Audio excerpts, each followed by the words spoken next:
ওসমান হাদির যে সম্মানিত স্ত্রী, ওনার থেকে আমি ইন্টারভিউটা নিয়েছিলাম। তখন উনি কাপড়টা ধুচ্ছিলেন, পকেটের মধ্যে ইট পাইছিলেন।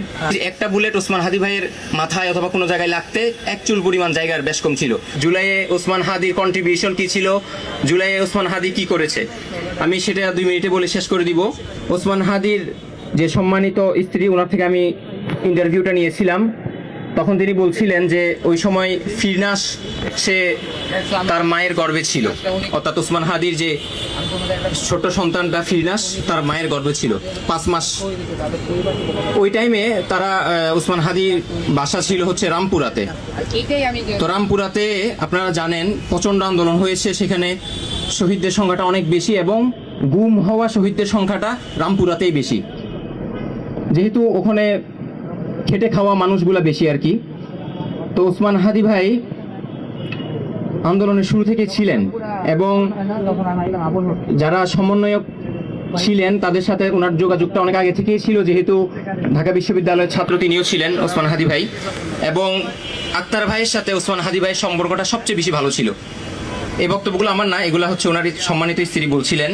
এবং আন্দোলনের শুরু থেকে যেহেতু ওসমান হাদি ভাই রামপুরাতে এবং ওই আশেপাশের বনাশ্রী সহ যে এলাকাগুলো রয়েছে সেখানে তিনি নিয়মিত আন্দোলনে যোগ দিতেন, তো বাসাতে একা থাকতেন হচ্ছে ওনার স্ত্রী।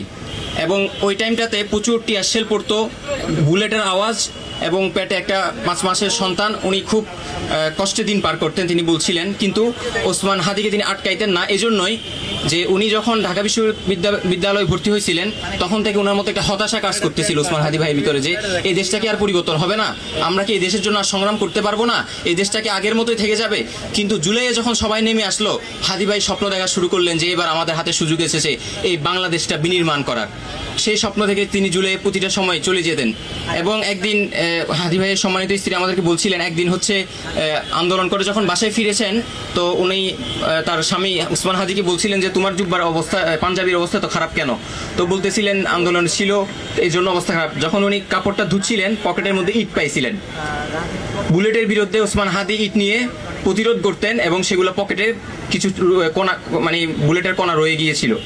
এবং 19শে জুলাইয়ের ঘটনা স্পেসিফিকভাবে তিনি আমাদেরকে বলেছেন, যেহেতু রামপুরাতে 19 জুলাই প্রচুর গণহত্যা চালিয়েছে কর্নেল রিদওয়ান সহ তার বিজিবি, পুলিশ বাহিনী, আওয়ামী লীগ, ছাত্রলীগ সবাই।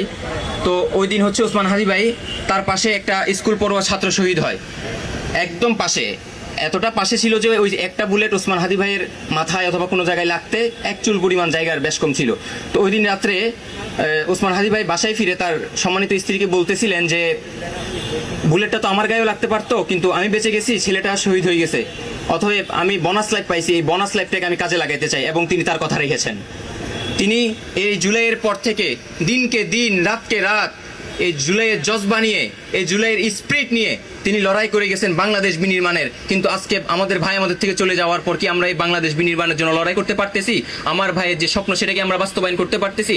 এটা আমার সকলের কাছে প্রশ্ন যখন নিজেকে করব, বাংলাদেশ বিনির্মাণ করার স্পিরিট আমাদের ভিতরে জাগ্রত হবে ইনশাল্লাহ। এবং এরপরে একটু শেষ করে দিই ভাই। তো ওসমান হাদি ভাই হচ্ছে ওনার বাসা থেকেও কল দেওয়া হচ্ছিল যে তুমি যাইও না, আন্দোলনে মানুষ মারা যাচ্ছে। তখন ওনার স্ত্রী যখন বেশি অসুস্থ হয়ে গেলেন, আগস্টের শুরু অথবা জুলাই শেষে তিনি বরিশাল চলে গিয়েছিলেন। জাবের ভাইও ছিলেন ওসমান হাদি ভাইয়ের সাথে। এবং 4 তারিখ ওনার আন্দোলনে অংশগ্রহণ করেন এবং 5 তারিখ সকালে ফজরের পরেই বরিশালে শহরে চলে আসে ওসমান হাদি ভাই। এবং 8টা বাজে স্ত্রীকে কল দিয়ে বলতেছিল যে হাসিনার মনে হয় গাট্টি বাঁধা শেষ, আমরা নতুন বাংলাদেশ পাইতেছি, ঈদ আসতেছে, তুমি রেডি হও। জাবের ভাইয়ের পাশে কথাটা বলছে, আমি আশা করি উনি ছিলেন, শুনছেন। স্ত্রীকে এটা বলেছিলেন, ঈদের আনন্দের কথা বলছিলেন তিনি।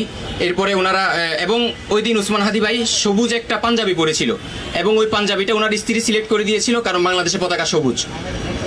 ওসমান হাদি ভাই এরপরে বিজয়ের পরে ওনার যে স্লোগানটা পালাইছে রে পালাইছে, ওই স্লোগানটা বরিশালে তিনি দেন।